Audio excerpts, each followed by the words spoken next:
حاضرین کرام، آج شب معراج ہے، یعنی وہ شب جس میں اللہ تعالیٰ نے ہمارے نبی رسول اکرم صلی اللہ علیہ وسلم کو معراج عطا فرمائی۔ آج کی رات بہت مبارک اور فضیلت والی رات ہے۔ آج کی رات اللہ تعالیٰ نے رسول اللہ صلی اللہ علیہ وسلم کو آسمانوں پر، عرش پر اپنے پاس بلایا، آپ کو جنت اور دوزخ کا مشاہدہ فرمایا، اور آپ نے آج ہی کے رات بیت المقدس میں تمام انبیاء کرام علیہم السلام کی امامت فرمائی۔ حاضرین، آج ہماری خوش نصیبی ہے کہ آج کی اس مبارک شب میں اللہ تعالیٰ کے ذکر اور اس کے حبیب کے ذکر کی محفل میں یہاں جمع ہیں۔ اس خوش نصیبی پر ہم جتنا بھی ناز کریں کم ہے۔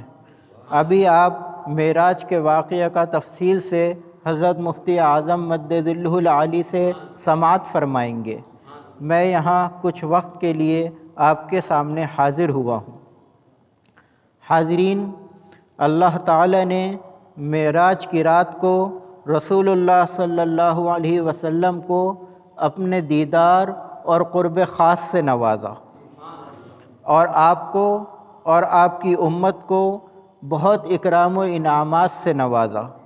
لیکن شب معراج کا جو سب سے بڑا تحفہ، یا یوں کہہ لیں جو سب سے بڑی نعمت اللہ تعالیٰ نے اس امت کو عطا فرمائی، وہ 5 وقتہ نماز ہے۔ حاضرین، ابھی جو آیت کریمہ میں نے آپ کے سامنے تلاوت کی ہے، اس میں اللہ تبارک و تعالی اپنے مومن بندوں کو خوشخبری دے رہا ہے۔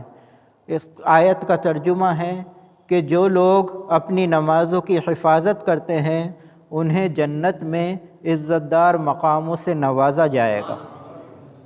حاضرین، 5 وقت نماز کی بہت فضیلت ہے، اور قرآن کریم میں جگہ جگہ نماز پڑھنے کا اللہ تعالی نے حکم فرمایا ہے۔ خود رسول اللہ صلی اللہ علیہ وسلم نے اپنے صحابہ کرام کو، اپنی امت کو نماز پڑھنے کی تاکید فرمائی ہے، اور نماز چھوڑنے کے عذاب سے خبردار فرمایا ہے۔ حدیث شریف میں آتا ہے کہ رسول اللہ صلی اللہ تعالی علیہ وسلم نے ارشاد فرمایا، قرۃ عینی فی الصلاۃ، یعنی میری آنکھوں کی ٹھنڈک نماز میں ہے۔ یعنی نماز سے ہمارے حضور صلی اللہ علیہ وسلم کو راحت ملتی ہے اور دلی سکون حاصل ہوتا ہے۔ ایک اور حدیث شریف میں نماز کی اہمیت بیان کرتے ہوئے رسول اللہ صلی اللہ تعالی علیہ وسلم نے ارشاد فرمایا، من ترکھا فقد کفر، یعنی جس نے نماز چھوڑ دی گویا اس نے کفر کیا۔ حاضرین، 5 وقت نماز پڑھنے کی بہت فضیلت ہے، اور نماز ہر مسلمان پر فرض ہے۔ آپ کسی بھی حالت میں ہوں کبھی نماز نہ چھوڑیں۔ جو کھڑا ہو کر پڑھ سکے وہ کھڑا ہو کر پڑھے، جو کسی بیماری یا کمزوری کی وجہ سے کھڑا نہیں ہو سکتا، شریعت نے اس کو رعایت دی ہے کہ وہ بیٹھ کر نماز پڑھ لے۔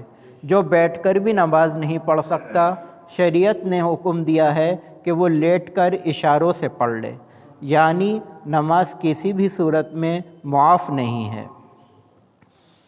حاضرین، رسول اللہ صلی اللہ تعالی علیہ وسلم کی بارگاہ میں جب کوئی شخص اسلام قبول کرنے آتا تو آپ سب سے پہلے اس سے نماز پڑھنے کا عہد لیتے، بعد میں اس کو دوسرے احکامات کا حکم فرماتے، کیونکہ آپ فرماتے تھے کہ دین کی بنیاد نماز ہے، اور مومن کی معراج نماز ہے، جنت کی کنجی نماز ہے، اور قیامت کے دن سب سے پہلے نماز کے بارے میں ہی سوال ہوگا۔ حدیث شریف میں آتا ہے کہ رسول اللہ صلی اللہ علیہ وسلم نے ارشاد فرمایا کہ جب بندہ نماز پڑھنے کے لیے کھڑا ہوتا ہے تو اس کے لیے جنت کے تمام دروازے کھول دیے جاتے ہیں۔ اس بندے اور اللہ کے درمیان جو پردہ ہوتا ہے اسے اٹھا دیا جاتا ہے، اور حوریں اس بندے کا استقبال کرتی ہیں۔ ایک اور حدیث شریف میں رسول اللہ صلی اللہ علیہ وسلم نے ارشاد فرمایا ایک مرتبہ آپ اپنے صحابہ کرام کے ساتھ کہیں سفر پر جا رہے تھے اور پت جھڑ کا موسم تھا۔ آپ نے ایک پیڑ کو ہاتھ لگایا اور اس کو جھاڑا تو اس پیڑ سے پتے جھڑنے لگے۔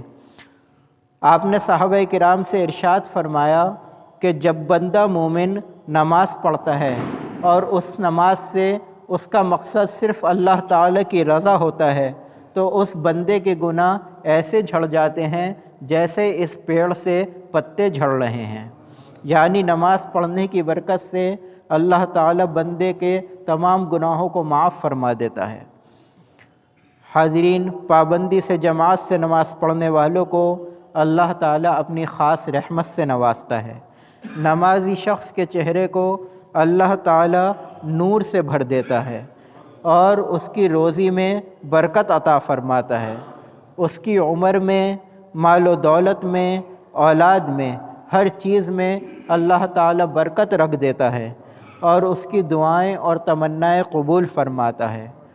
نمازی شخص سے قیامت کی سختی اللہ تعالیٰ دور فرما دیتا ہے اور دوزخ کے اور قبر کے عذاب سے نجات عطا فرما دیتا ہے۔ حاضرین، نماز ضرور پڑھیں۔ نماز ہمارے رب کا سب سے بڑا تحفہ ہے۔ یہاں مختصر وقت ہے، ابھی آپ لوگ مفتی صاحب مدظلہ العالی کا معراج شریف پر بصیرت افروز بیان سماعت فرمائیں گے۔ اس کے بعد آپ لوگوں کو عبادت بھی کرنی ہے۔ بس میں یہاں اپنی بات ختم کرتا ہوں کہ رسول اللہ صلی اللہ علیہ وسلم اور صحابہ کرام اور اولیاء اللہ اور اللہ تعالیٰ کے تمام نیک بندے جو گزرے ہیں وہ تمام رات اللہ تعالیٰ کی عبادت فرماتے تھے، تمام رات اللہ تعالیٰ کی بارگاہ میں سجدے کرتے تھے، پوری رات اللہ تعالیٰ کی بارگاہ میں کھڑے ہو کر بیٹھ کر گڑ گڑا کر دعائیں مانگتے تھے۔ ہم لوگوں کو بھی ان کی پیروی کرنی چاہیے، کوشش کرنی چاہیے کہ نمازوں کی پابندی کریں، اس سے ہم اللہ تعالیٰ کی رضا کے مستحق ہو جائیں گے۔ حاضرین، آج کی شب بہت مبارک شب ہے، آپ لوگ خوب دل لگا کر دعائیں کریں اور عبادت کریں۔ یقیناً مجھے امید ہے آج کی رات کی رحمتوں کی برکت سے اللہ تعالیٰ کسی کو محروم نہیں فرمائے گا اور اپنے فضل و کرم سے ہماری دنیا کو بھی اور آخرت کو بھی دونوں کو سنوار دے گا۔ اللہ تعالیٰ سے دعا ہے کہ جو یہاں ہم نے کہا، جو ہم نے سنا، اس پر عمل کرنے کی توفیق عطا فرمائے۔ آمین۔ وآخر دعوانا الحمد للہ رب العالمین۔